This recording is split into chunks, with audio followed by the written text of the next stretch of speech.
नमस्ते. मी पल्लवी जोशी साखर गुरुतत्वमधून तुमच्याशी संवाद साधत आहे. आपण विविध प्रकारच्या उपाययोजना करत असतो की त्याच्यामुळे आपलं आयुष्य सुलभ व्हावं. पुष्कळ असे आपल्याला अडचणी आहेत, पण कधीकधी ना खूप चांगल्या पद्धतीने आपण आपलं काम करत असतो, त्याचं फळ मिळतं, यशाचं एक एक शिखर गाठत असतो. आपल्या स्वतःच्या हिमतीच्या बळावर आपण घर, दुकान किंवा शेती हे सर्व करतो. पण उगाच काही काही लोकांना त्याची दृष्ट लागते, काही लोकांना तुम्ही पुढे गेलेले आवडत नाही. काही लोक असे असतात की स्वतः काही करत नाही, पण दुसरं काही करत असतील तर त्याच्यामध्ये त्यांना थोडंसं वाईट वाटतं. म्हणून ह्या सर्व लोकांच्या दृष्टशक्तीपासून, तसेच आपले काही नातेवाईक असतात की जे तोंडावर दाखवत नाही पण मनात तर थोडं थोडं त्रास होतो की हा माणूस कसा काय पुढे झाला, अशा सर्व लोकांपासून संरक्षण व्हावं.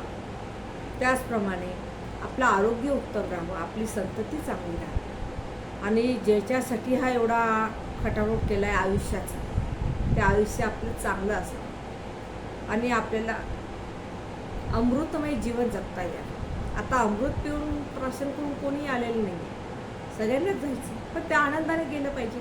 नाही तर काही 4-4, 5-5 वर्ष अंथरुणामध्ये खेळत पडायचं, अतिशय वेदना होऊन त्रासदायक मृत्यूला सामोरं जायचं, असं व्हायला नको. म्हणून आपण काही छोटासा उपाय म्हणजे एक तुमच्यासाठी मी एक घेऊन आलेली आहे माझ्या गुरुतत्व ज्योतिषकडून. छोटीशी एक पेटी घेऊन आलेली आहे, शत्रुनाश पेटी. शत्रुनाश पेटी जी आहे, पेटी म्हटल्यापेक्षा शत्रुनाश बटवा.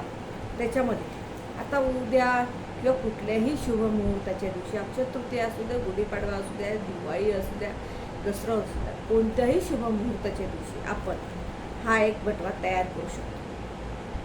हा बाजारामध्ये रेडीमेड तुम्हाला 5-5, 10-10 हजाराला मिळते, पण आत काय टाकणार तुम्हाला ते काहीही सांगणार नाही. तुम्हाला हा माझ्याकडे अतिशय कमी किमतीमध्ये बटवा मिळेल. याच्यामध्ये काय काय वस्तू असतात ते मी तुम्हाला सांगते. याच्यामध्ये अखंड अक्षरं असतात, त्यानंतर याच्यामध्ये असतात गोमती चक्र. गोमती चक्राचा वापर ह्या पट्ट्यामध्ये. त्याच्यानंतर असते पांढरी हळद, ही तुम्हाला सगळ्यांना माहिती असेल, वनस्पती आहे पांढरी. त्यानंतर पांढरी मोहरी, त्याच्यानंतर आहे शेंदूर, त्याच्यानंतर पायपाडी वनस्पती, त्याच्यानंतर बऱ्याचशा दुर्मिळ अशा वनस्पती आहेत 3-4 प्रकारच्या, की ज्याच्यामुळे धनवृद्धीसुद्धा होते. शत्रुनाशाबरोबर धनवृद्धीसुद्धा होते. असे हे 3-4 अशा वनस्पती आहेत की ज्या दुर्मिळ आहेत आणि आपल्याला आदिवासी भागात वगैरे अशाच ठिकाणी ह्या मिळतात, कुठेही शहरात मिळत नाही आणि याचा प्रभावसुद्धा खूप चांगला. त्याचबरोबर सर्वात महत्त्वाचं शत्रुनाश यंत्र, तेही देवदत्त या यंत्राने तयार केलेलं. देवदत्त ह्या यंत्राचंच आहे. देवदत्त नावाचं यंत्र याच्यावर कोरलेलं असतं शत्रुनाश पिढीसाठी. हे यंत्र याच्यामध्ये पूर्णपणे हा एक बटवा तुम्हाला तयार करून मिळतो, पूर्णपणे शुद्ध करून मिळतो. हा फक्त उत्तम दिवशी देवाजवळ ठेवून तुम्हाला त्याची पुढची पूजाविधी सांगितली जाईल, याचा आपण वापर करू शकतो. आणि हे आपल्या घरामध्ये तुम्हाला हवं असेल तर प्रवेशद्वारावर किंवा स्वयंपाकघरामध्ये किंवा देवघरावर, तुम्हाला ज्या ठिकाणी असं वाटतं की हा बटवा ठेवणं अतिशय उत्तम आहे, कोणाचं लक्ष जाणार नाही, ज्यांना कोणी पाहिलं तरी चालत असेल ते कुठेही लावू शकतात, ज्यांना वाटतं कोणी पाहायला नको त्यांनी लपवून ठेवा.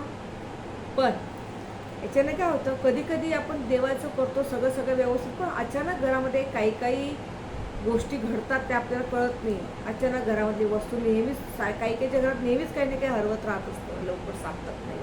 काहीच्या घरामध्ये आपोआप काही अनहोनी काही अशा घटना घडतात की त्या बोलणंही बरोबर असं काही होतं. हे सगळे शत्रुनाशाचे त्रास आहेत, शत्रू आपोआप निर्माण झालेले असतात, त्यामुळे सर्व त्यासाठी आपण हे नक्कीच बदलावं. तुम्हालाही कोणाला हवा असेल तर नक्की मला कॉन्टॅक्ट करा.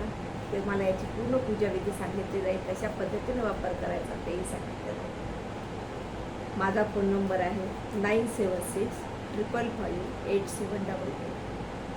माझा दुसरा नंबर आहे जो व्हॉट्सअप नंबर पण आहे 8999082096. तुम्ही केव्हाही माझ्याशी संपर्क साधू शकता. सकाळी 11 ते संध्याकाळी 6च्या दरम्यान तुम्ही केव्हाही संपर्क साधू शकता. तुम्हाला सर्व प्रकारचे उपाययोजना, गुंतागुंतीच्या समस्या, ज्या काही तुम्हाला अडचणी असतात त्या सर्व अडचणींमधून मार्गदर्शन केलं जाईल. कुंडलीचे योग्य पद्धतीने विश्लेषण केले जाईल.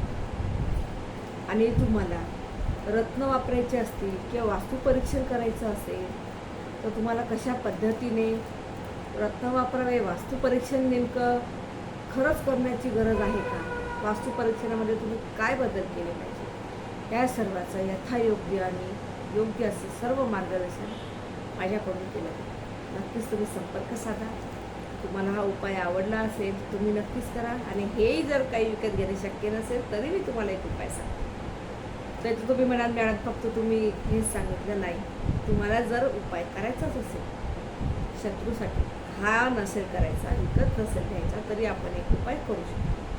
तो उपाय म्हणजे तुम्ही 11 मिरे घ्या, काळ्या कपड्यात बांधा, ते देवाजवळ उद्या अक्षय तृतीयेच्या दिवशी ठेवा किंवा कुठल्याही शुभ दिवशी ठेवा आणि दुसऱ्या दिवसापासून ते आपल्या उशीखाली ठेवायला सुरुवात करा.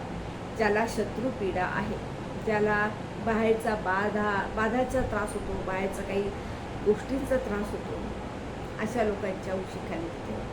नक्कीच त्याला चांगला गुण होईल. नमस्ते. पुन्हा भेटूया नवीन उपायांमध्ये, नवीन माहितीसोबत.